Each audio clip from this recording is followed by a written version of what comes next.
Thank you. Before we start off, I just want to thank our group here in Ottawa.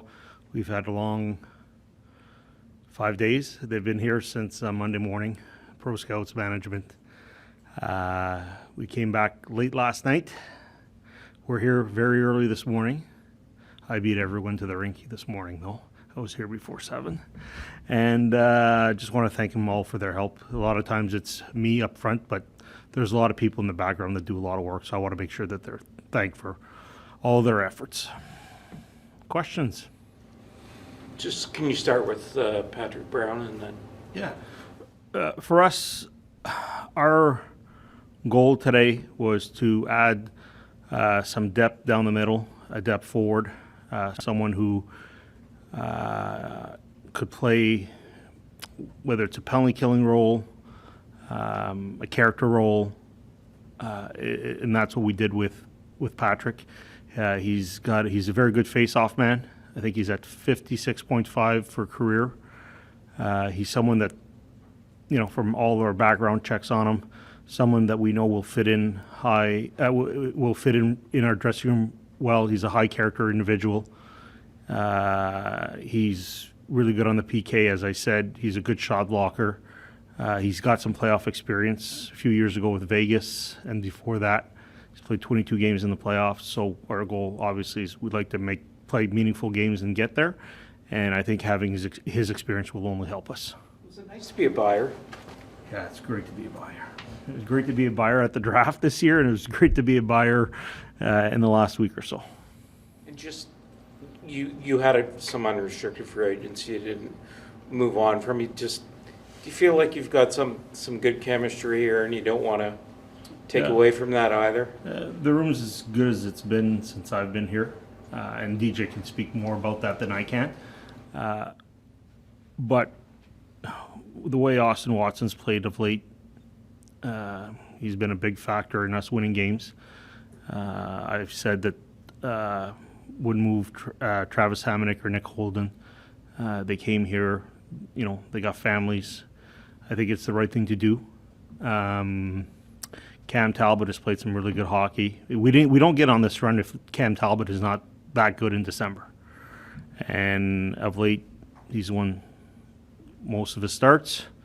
So for us, and we're not going to trade Derek Brassard. He just played his 1,000th game. We're going to honor him tomorrow. So for us, there was no really intentions of, even for a little while, we've had no real intentions of moving any of those guys, unless there was an offer that we couldn't refuse, and that wasn't the case. Pierre, at what point, was it one of the Detroit games, or what point did you really say, I'm going to flip to be a buyer? I know this might be a bit weird. Boston game. We lost. I said, if we can play with this team on a back-to-back and show that kind of effort, and usually I'm always mad after every loss, I said, we could be buyers here. Not that we expected how we played against Detroit. Brady put the team on his back again and just said, no, sir, you're not going to win in our building. And, that's the exciting part of this young group. Who can't wait to see Brady Tkachuk play in a playoff series? It's going to be something special. But I can tell you, we lost in Boston, and I just said, it's easy on a back-to-back, the best team in the league, their first team to 100 points, and I don't know, last time the team got to 100 points, and how we played in that game told me a lot about our team.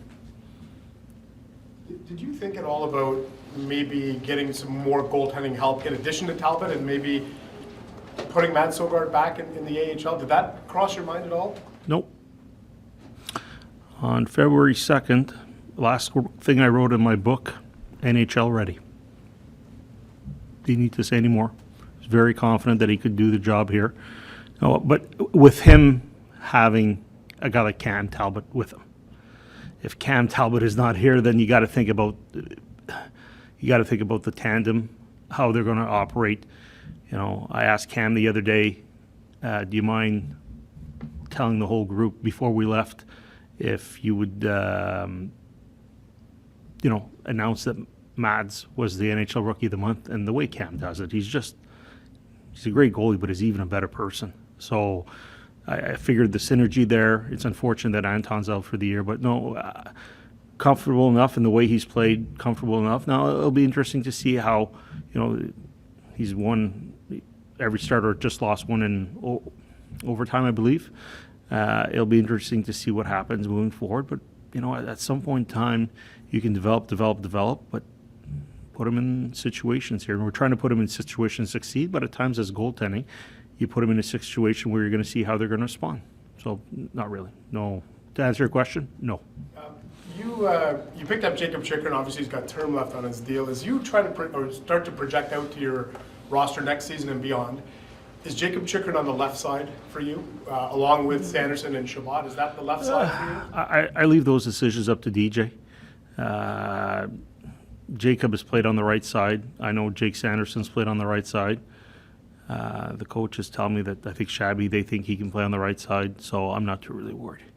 Wherever they play, I feel very comfortable that it'll be where last night was about putting Jacob in a position to have some success. We put him with a veteran who talks a lot, Nick, and just to say, off the face off, this is what we do. They do things differently in Arizona in their own end coverage that we do. So moving forward, I'll leave those decisions up to DJ. To us, it was just adding someone who can play top 4 minutes, and we know he can definitely do that. And to play as well as he did, flying red eye, barely sleeping on the flight is what he told us. 2 naps, and he played like he was such in control. Moved the puck, head up. He fanned a bit on a shot, but the one time he had the chance at the top, but I think that was a bit of timing. You haven't played in 3 weeks. As much as you can practice or do whatever, your timing's going to be off when you haven't played for 3 weeks. But I was told our pro scouts after, I was fist pumping him, saying, we grade our guys, and I said whoever gave him that specific number is what he is, and that's above what we think. So we're really happy with this acquisition. And then where do you see, now that you've added Jacob Chikrin, where do you see Eric Brandstrom's future on this team? Well, I think we saw last year that Eric Brandstrom became an NHL defenseman, regular basis, and this year he's finding his niche. You got to have a lot of respect that, Jack used him a lot on the PK. And the one thing Eric does well is he skates. He can move the puck with his passing ability, but he can also transition it with his skating ability. So I think Eric's just got to get more confidence in those aspects of the game, but the defensive part has become really good. So I think Eric can become a complete defenseman. Wherever he fits on the team, I think the fact is healthy competition on the back end now that's what good teams have. I'm not saying we're a good team yet, but we're trending in that direction, and that's what we want. Fight for your minutes, play well, and then you'll be rewarded. So we like Eric Brandstrom, and it's him to fight for his ice time.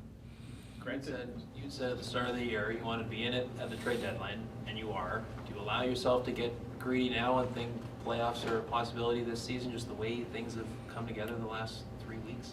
I think most important thing this year for us was to play meaningful games around the trade deadline. And our young core is growing so much through that. Those 2 games against Detroit. I talked about the Boston game. Talk about the game last night, coming back, winning that game. We got to be honest. The Rangers were on a back-to-back. They were shorthanded, but we found a way. We found a way to do it. And I think that's as good of a growth that this young core can have. Our number 1 center is 20 years old. Whatever, 20, no, what is he, 21? Sorry. Brady's they're still young players. They're just, in their second contracts. So to me, the best growth this team could have for future success is play meaningful games this year. We'll see. You know what? The players are having fun right now. You can tell. This group never had this kind of buzz before the Detroit game. So let's let them have fun. Let's let them grow. Let's just see what happens. You never know. Teams that we're chasing could get hit with 3 or 4 major injuries, and it gives us a better chance. But right now, let's just take it game by game. We've got a big game tomorrow night against Columbus. We were in a position where Columbus was, where you come into a building people don't expect, and you play loose and you play the right way, you play hard, and you beat teams. We did that for a few years. So we can't take anything for granted. can't take your past success over the last little while and take it for granted. But am I ever impressed with how this team has played? It's a pleasure to come to the rink to watch us play. I would pay just to watch Timmy Stützle play every night. He's a dynamic. He's going to be a superstar in this league. But to watch this whole team play is something really special. Granted, you filled a lot of your needs. You've traded a lot of your 2023 draft picks. Is there concern with not having many picks left for the draft? We've had a lot of years with a lot of picks. So, you know what? If we go one draft, Nashville, by coincidence, and we don't have as many picks, it's okay. You know what? We've had a lot of years with multiple first rounders, multiple second rounders. We've done well with some of them. Some have turned out to be really good players. Some will be good players. But overall, it's all right. You know what? It's not the end of the world. Teams have done this in the past, and their franchises have had success. We've got most of our picks moving after this year. We have most of our picks, so I'm not too worried about that. I don't think our scouting staff, if you ask them, if you have a chance, to make a playoff push here or have picks, I know what they would tell you. You've made a lot of trades throughout your career, but what's that feeling like when maybe you make the Chychrun deal, or even today on Trade Deadline, and it just comes together? Well, I can tell you the Chychrun run, I can't say anything because then I get made fun of, so I'm not going to say anything. But we were pretty happy. We were in my room in New York, and when everything came together, it was a lot of, just handshaking that we did something good for the organization, and you're getting a player here that's going to help you win moving forward, and it's just not a rental. So that you're excited about. I always say this is the funnest day of the year. This past week is the funnest day for GMs because we're mostly doing hockey. A lot of other times, people don't realize that we're not doing hockey. We're doing so many more stuff that's administrative, budgets, planning, meetings with whomever it might be that doesn't even involve hockey. So as a general manager, I think if you pull the 32 of us, this is probably one of the most fun days of the year, especially when you're a buyer. On that same note, we saw probably this year more trades happen, like starting almost 3 weeks ago than past years. Is there a reason maybe that people are starting to be active earlier than waiting till trade deadline? No.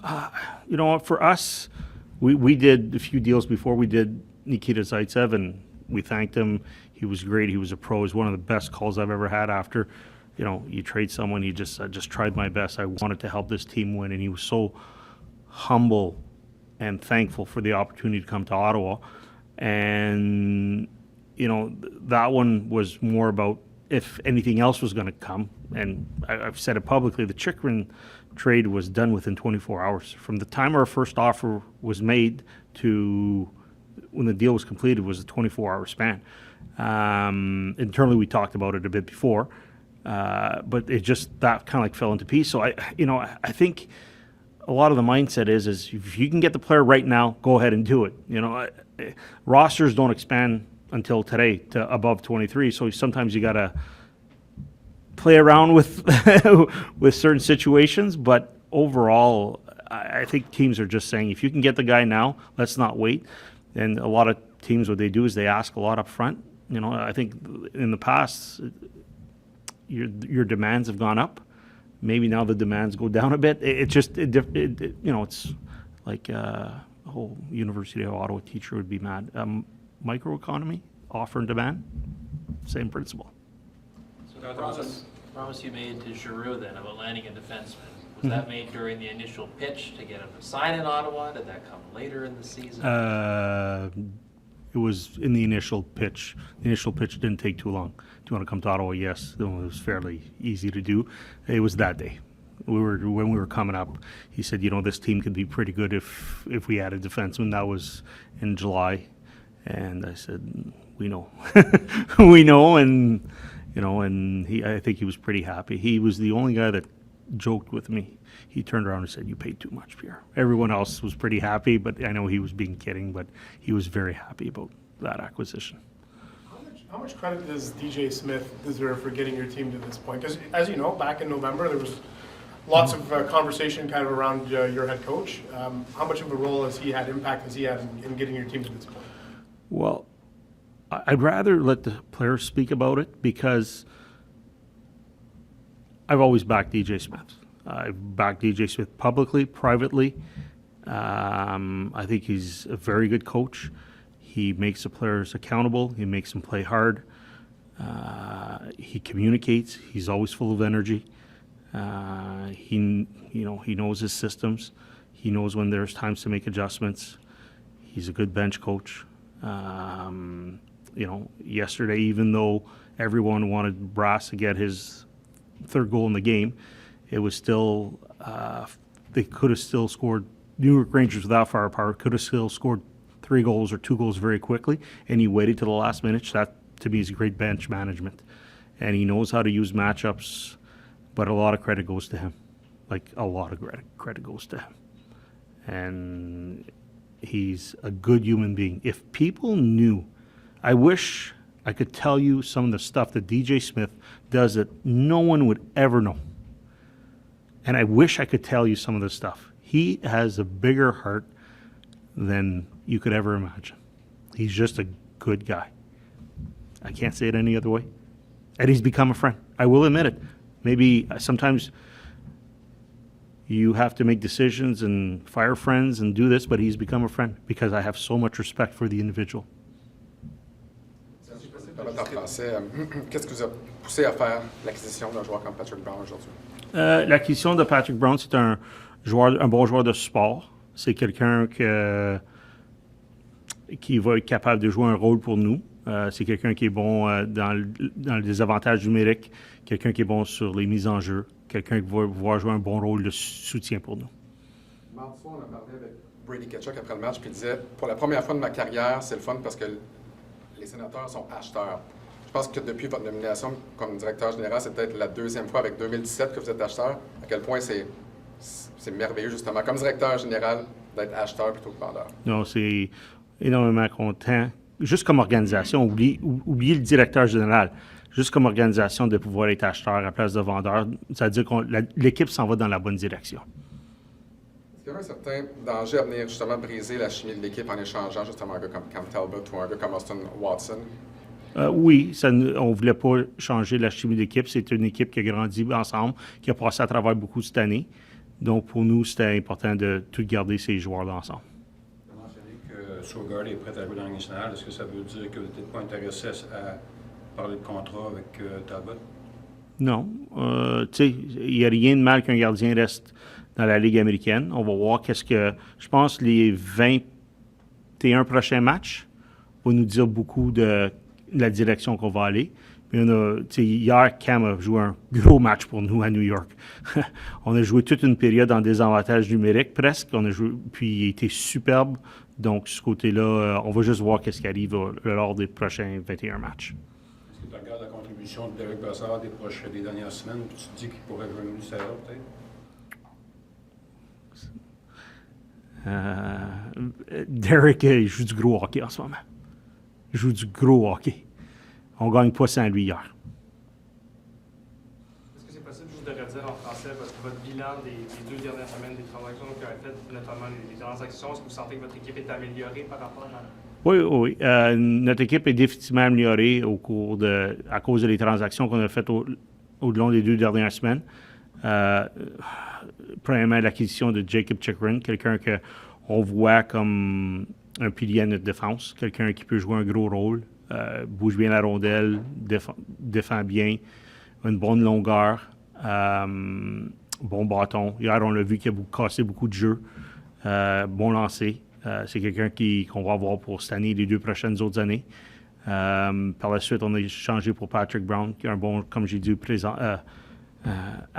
juste avant ici, c'est un bon joueur rôle de soutien, quelqu'un qui est bon de mise en jeu, de désavantages numériques, quelqu'un qui a beaucoup de caractère. Donc, on est bien content avec ces 2 ajouts. Je veux dire qu'en tant que directeur général, on ne peut pas trop se soucier de ce que les gens disent sur les médias sociaux, mais quand même, sur la dernière année, les mouvements qui ont été faits sur l'été dernier, puis à la date des transactions-là, les partisans semblent apprécier votre travail. Est-ce que ça, c'est quand même quelque chose que vous regardez un peu, que les partisans semblent contents du travail que vous faites sur la dernière année? Je sais pas ce que les gens disent de moi sur les médias sociaux, donc je peux pas t'en parler. Je suis pas beaucoup dessus les médias sociaux. La seule affaire que j'ai toujours appris, c'est que j'essaie de rester niveau pas trop haut, pas trop bas. On continue à faire le travail. Yeah. Last couple of years, you've been able to sign some of your college players, give them a couple of games, the Pintos and the JVDs. Tyler Clevin, would your plan be to sign him and give him some games, or the fact that you might be in a playoff race, does that change your thinking, maybe in giving a kid a game or two in the NHL? We'll see. We've talked with the family's advisors. They were there when I was there. Ed was there, and I talked to Craig, who's probably going to do the contract, we believe, and we just leave it up to the player. He's been unbelievable this year. Like he's been. I left the game and I said, "Wow." I said, "This guy's very close to the NHL." So whatever route they want to take, we'll take in consideration. Do what's best for the organization. Do what's best for Tyler. Make sure he's happy. And there's two chains of thought here. He can go to the American League, get some bit of experience, play some pro hockey. But if we're playing meaningful games and be part of that pressure, see what it's like, it's a good experience for him too. So there's two ways to go about it, and we'll respect whatever decision he wants to make if he wants to come out at the end of the year.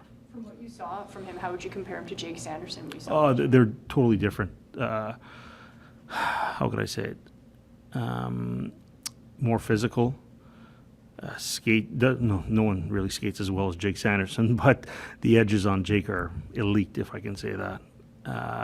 But powerful skater, big shot, moves it, manages the game well, like Jake. Different type of management.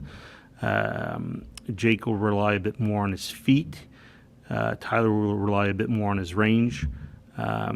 Jake's details are a bit better when he left compared to where Tyler is, but I think within a month with us, I think he'll have down a pat. But they're different in how they play the game, but you need both to win, and that's what's important.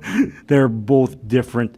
If you're going to play against a heavier team, Tyler might be a bit more useful as a matchup guy, and those important minutes that you need.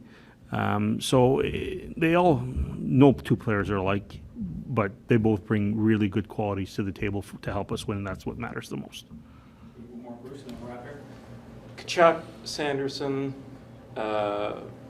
Chikrin, Branch, whose father played high-level hockey, Norris, Batherson. I think you have 9 guys in the organization now with the addition of Brown who have either played in the NHL or played a very high-level hockey. Is that just coincidence, or is that? I guess it is. You know what?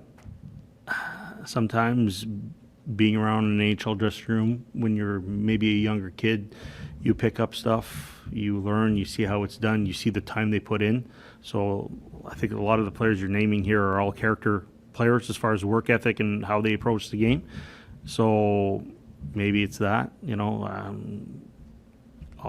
all these players, I think your dads had fairly good successful careers and they maximized what they could get out of their careers. So that probably tells you a sign that maybe their sons watched the sacrifices that their fathers made. It always makes for a pretty eventful father's trip. That's for sure. But, yes, there probably is some kind of correlation, Bruce, but I can't give you the scientific data on that. Why it does work, why with some players' dad it works and other players' sons it doesn't work. Great, thanks. Thanks, Pierre. Thanks, everybody. Thank you. Appreciate it.